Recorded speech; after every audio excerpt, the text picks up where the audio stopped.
मैं अक्सर यूनिवर्सिटियों में बयान में एक मिसाल देता हूँ कि जो काम ऑटोमेटिकली ख़ुद ब खुद हो जाए उसकी वजूहात तलाश नहीं की जाती। ऐसा ही है ना। एक मिसाल मैं देता हूँ, ये गिलास रखा हुआ है, मैं पानी पी रहा था, मेरे हाथ से छूट के ज़मीन पे गिरा और इत्तेफाक से टूट गया। आप कहेंगे मुफ्ती साहब आपने गिलास क्यों तोड़ा? तो मेरे ज़िम्मे है कि मैं रीज़न बयान करूं।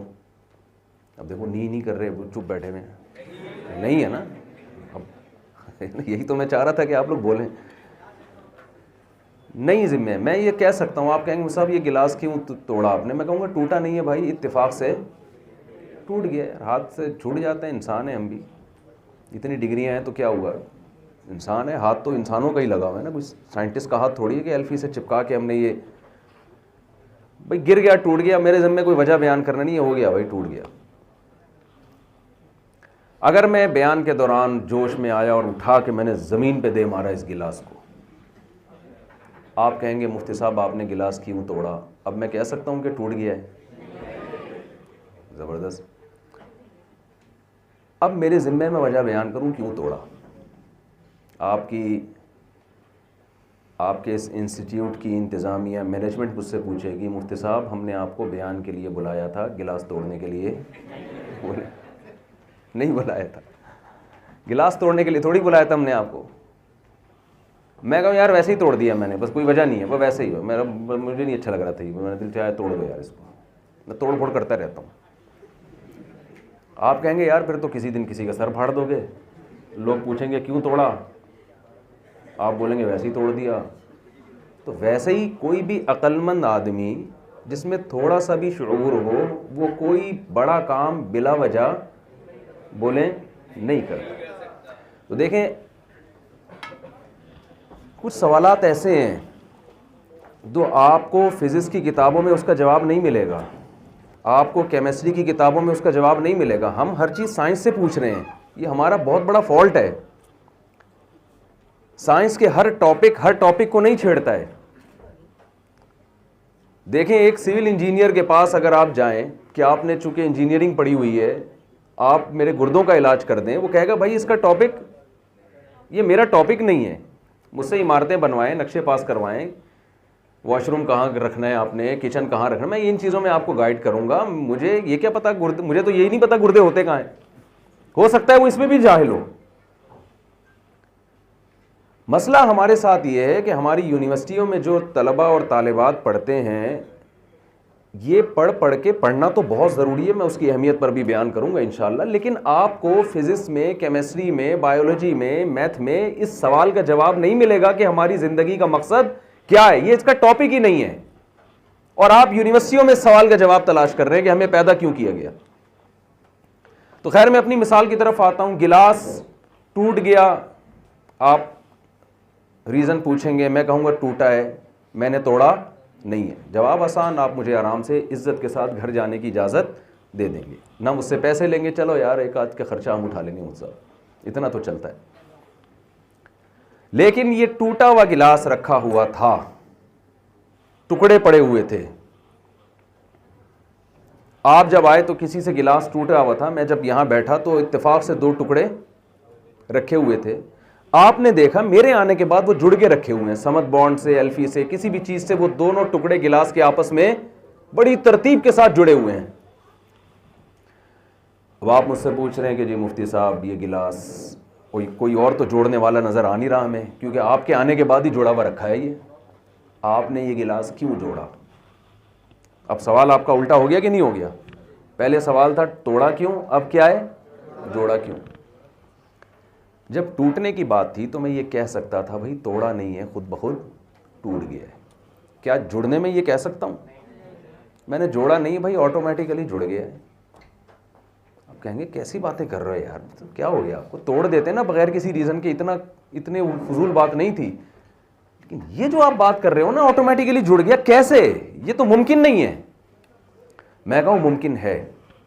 आप डार्विन की थ्योरी पढ़े, आपको पता चलेगा इससे बड़ी बड़ी चीजें खुद ब खुद जुड़ गई हैं, गिलास तो दूर की बात। डार्विन कहता है एक सेल पैदा हुआ था, फिर वो करोड़ों साल में तरक्की करते करते बंदर बन गया, फिर बंदर करोड़ों साल तरक्की करते करते इंसान बन गया। वसीम भाई, सत्तार भाई, गफ़ार भाई, सारे ये सब माजरत कोई वसीम भाई बैठे हुए हों, ये इत्तेफाक से हुआ है। तो एक इंसान जिसकी नाक, कान, आंख, दिल, दिमाग, जिगर, जिसका इतना पेचीदा सिस्टम है जो अब तक मेडिकल साइंस 20% भी पूरे तौर पे नहीं समझ सकी है, जब ये इत्तेफाक से हो सकता है तो क्या एक गिलास इत्तेफाक से नहीं जुड़ सकता? मैं कहूं यार डार्विन नहीं पढ़ा, पर जाहिल लोग साइंस पढ़ी नहीं और बैठ के मौलवियों से बहस करना शुरू कर देते। थोड़ा साइंस पढ़ो तो पता चलेगा। चुटकुला सुना तो मेरी आदत है दरमियान में थोड़े से चुटकुले साइंस पढ़ो तो पता चलेगा, इसमें थोड़ा सा चुटकुला आ रहा है जहन। असल में हंसते खेलते बात हो जाए तो मेरा ख्याल है ज़्यादा अच्छा है ना। ज़रा मैं जो नज़रिया है, मैं वो एक बच्चा स्कूल नहीं जाता था ना, तो वालिदैन ने, अब्बू ने पूछा, बेटा बताओ वसीम कायदे आज़म का पता है कौन थे? कह रहा नहीं जी। अल्लामा इकबाल का पता है कौन थे? कह रहा नहीं पता नहीं। कह रहा कम वक्त स्कूल जाओ तो पता चले ना। बच्चे ने कहा अब्बू वसीम भाई का पता है कौन है? सत्तार का पता है कौन है? कहने को घर पे रहो तो पता चले ना। आजकल के जो बच्चे हैं ना बहुत होशियार हो गए हैं, वो इनसे बात करने से पहले सोचना चाहिए। अच्छा खैर, जल्दी से टॉपिक की तरफ आते हैं। तो मैं आपसे ये कह सकता हूं कि आपने डार्विन का आपको पता ही नहीं है, तो गिलास ऑटोमेटिकली खुद ब खुद भी जुड़ सकता है। भाई करोड़ों साल में ये मुमकिन है कि रेत के जर्रात पिघलें हीट की वजह से। एक इंसानी सेल जो है वो इतना पेचीदा नहीं है जितना इंसानी सेल गिलास से ज्यादा पेचीदा है। तो जब इंसानी सेल तरक्की करते करते यहां तक पहुंच सकता है, तो वंस अपॉन अ टाइम रेत पड़ी हुई थी, उस पर आतिशफिशा पहाड़ फटा और रेत पिघली, तो उसके कुछ टुकड़े बन गए। फिर होते होते होते होते करोड़ों साल में गिलास टुकड़े और फिर जुड़ गया, हवा चली और तूफान आए और जुड़ गया। आप कहोगे यार फेंकने पर गवर्नमेंट की तरफ से कोई पाबंदी नहीं है तो फेंकते रहो बैठ। यही काम डार्विन ने किया है, तो क्योंकि साइंटिस्ट है, साइंसदान है, वो जो कह रहा है वो सही कह रहा है। ओ भाई ये मुमकिन नहीं है अकल से। देखें चीजें ऑटोमेटिकली टूट के बिखरती हैं, बिखरी हुई चीजें जुड़ के संवरती नहीं है कभी भी ऑटोमेटिकली, ये मुमकिन नहीं है। ये बिग बैंग थ्योरी का जो फलसफा है, कुरान ने भी इस तरफ इशारा किया, वलम यरल्लदीन कफरू अन्ना समावाति वल अर्द कानता रत्कन, आसमान और जमीन मिले हुए थे, हमने उसको जुदा किया है। ये जो एक धमाका हुआ है कि इंतहाई मामूली जर्रा जिसमें कसाफत इंतहाई ज्यादा थी, उसमें से इतनी एनर्जी खारिज हुई, धमाका हुआ और सूरज चांद सितारे बन गए। ये धमाका हुआ है, लेकिन ये ऑटोमेटिकली नहीं हुआ। ये धमाके का बटन किसी और के हाथ में था, किया गया ये धमाका। क्योंकि धमाकों से चीजों में मैनेजमेंट पैदा नहीं होती, धमाकों से जो मुनज्जम चीजें हैं वो बिखर के टूट के बर्बाद होती हैं। आप मुझे बताओ कभी ऐसा धमाका दुनिया में हुआ कि ये देखें, ये क्लास है ना, यहाँ एक हॉल है, यहाँ मैं यहाँ बैठा हुआ हूँ, ये यहाँ बैठे हुए हैं, कुर्सियाँ लगी हुई हैं, सब तलबा यहाँ बैठे हुए हैं। आप पूछो यार ये कैसे मैनेज हो गया, तो आप कोई साहब जवाब में ये कहें कि कुर्सियाँ उल्टी पड़ी हुई थी, लोग भी उधर उधर बैठे हुए थे, सोफे इधर, तो एक धमाका हुआ, इतना जबरदस्त धमाका हुआ कि कुर्सी धड़ाम से आके इधर गिरी, सोफा इधर गिरा, प्रिंसिपल साहब की कुर्सी इधर गिरी और तलबा की कुर्सियां इधर गिरी, और धड़ाम धमाकों पर धमाके एनर्जी खारिज हो रही है भाई। बिग बैंग में यही बताया जाता है ना। और उस एनर्जी की वजह से तालिबात अपनी कुर्सियों पे और तलबा उनके पीछे वाली कुर्सियों पे आके धम धम धम बैठ के बेल आखिर ये कायनात वजूद में आ गई। कायनात का निजाम में जो मैनेजमेंट है ना, वो आपकी क्लास से करोड़ा गुना ज्यादा पेचीदा है। और आपको पता है सेकंड के 10 लाखवां हिस्सा भी कैलकुलेट कर लिया गया है, उसको भी जब्त किया जाता है। साइंसदान ये कहते हैं कि ये जो कायनात में निज़ाम शमसी और ये सितारे सैयारे कहकशाओं का निज़ाम है, इसकी कैलकुलेशन में जो एक्यूरेसी है वो सेकंड के 10 लाखवें हिस्से से भी ज्यादा एक्यूरेसी। अगर वो धमाके में इतनी भी ऊंच नीच हो जाती तो इतना खूबसूरत निज़ाम वजूद में नहीं आता। तो भाई ये कायनात बनी नहीं है, अगर खुद से बनी होती तो हमें इस कायनात की रीजन तलाश करने की जरूरत नहीं थी। ये ऑटोमेटिकली बनी होती ना, खुद से एक धमाका होता और खुद ब खुद सत्तार भाई, वसीम भाई, गफ़ार भाई बन जाते और सब बना के सारा सिस्टम बन जाता। तो हम कहते यार हमें ये मकसद हयात क्या है, कुछ भी नहीं है मकसद हयात, ये हमारे पास जवाब होता। मैं समझा पा रहा हूं अपनी बात? फिर हमें मकसद हयात तलाश करने की ज़रूरत नहीं थी, फिर हर आदमी अपना विजन खुद बनाता कि भाई मैं पैदा तो इत्तेफाक से हो गया हूं, अब हो ही गया हूं तो अब कुछ बना लो, कोई विजन बना लो यार। वंस अपॉन अ टाइम मैं पैदा हुआ था, बस हो गया था, अब क्या कह सकते हैं। सारी दुनिया हो रही है तो हम भी हो गए। जब सूरज चांद इत्तेफाक से बन गए, कायनात इत्तेफाक से बन गई, तो हम भी बन गए ना यार। एक नेचुरल प्रोसेस है, होता चला आ रहा है लाखों साल से, चलो हम भी पैदा हो गए, अब हो गए तो अब क्या करें। तो अब ये कि जब अकल आई है, शूर आया, तो अपना विजन हम खुद बनाए। अब मैं समझा पा रहा हूं। इसीलिए गोरा अपनी जिंदगी का हदफ खुद बनाता है। गोरा अपनी जिंदगी का हदफ, बोले ना भाई क्या हो गया, खुद बनाता है वो। उसके सामने कोई हदफ खुद नहीं, उसको वो ये नहीं कहता इस कायनात का कोई मकसद है। वो कह रहे हैं हम पैदा हो गए, बस अब हमने खुद फैसला करना है, हमने किस सिमत में चलना है, हमने हमारी डायरेक्शन क्या होनी चाहिए। वो खुद विजन बनाता है अपना। आपको शरीयत खुद विजन बनाने की इजाजत नहीं देती है। वजह उसकी यह है कि जो शख्स काम करता है उससे पूछा जाता है कि आपने ये काम क्यों किया। ये कायनात खुद से नहीं बनी। देखिए मैं एक मिसाल देता हूं। अगर आप एक बेजान की तस्वीर हो, उसमें आंख नाक कान बने हुए, सिर्फ चेहरे की तस्वीर है, कोई साइंसदान आके ये नजरिया पेश करे कि ये ऑटोमेटिकली खुद से बन गई है करोड़ों साल में, आप मानेंगे उसकी बात? एक बेजान तस्वीर ऑटोमेटिकली खुद से नहीं बन सकती। वो तस्वीर जिसमें देखने वाली आंखें हो, जिसमें सूंघने वाली नाक हो, जिसमें सुनने वाले कान हो, जिसमें बोलने वाली जबान हो, खुदा की कसम ऐसा इंसान करोड़ों अरबों साल में भी किसी इत्तिफाकी हादसे का नतीजा नहीं हो सकता। और मैं तो चुटकुले के तौर पे एक बात अक्सर बयानात में कहता हूं कि डार्विन जो कहता था ना बंदर से हम बने, डार्विन से पूछो हमारी दुम कहां गई। या तो हमें दुम चाहिए या दुम के पैसे चाहिए। दुम चाहिए या दुम के, तुमने गायब किए दुम हमारी।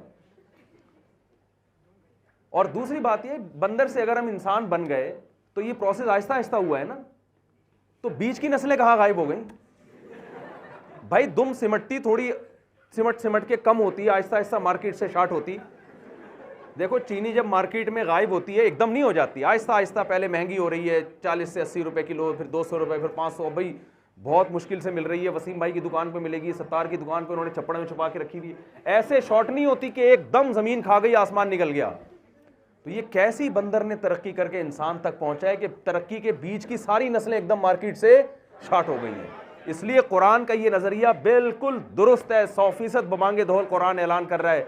हमने आदम को डायरेक्ट मिट्टी का पुतला बना के उसमें जान डाली और उसी की पसली से अम्मा हव्वा को पैदा किया, और उन्हीं दोनों के मिलाप से जमीन को इंसान, मर्दों और औरतों से भर दिया है। इंसान की इब्तदा इंसान से हुई है, बंदर से नहीं हुई है।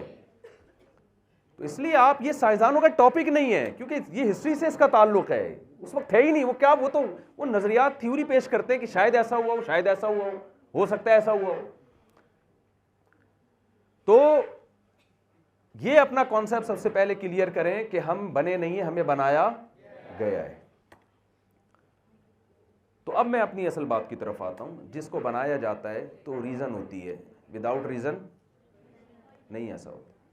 और रीजन बताता कौन है? जिसने बनाया। तो बनाने वाला बताएगा।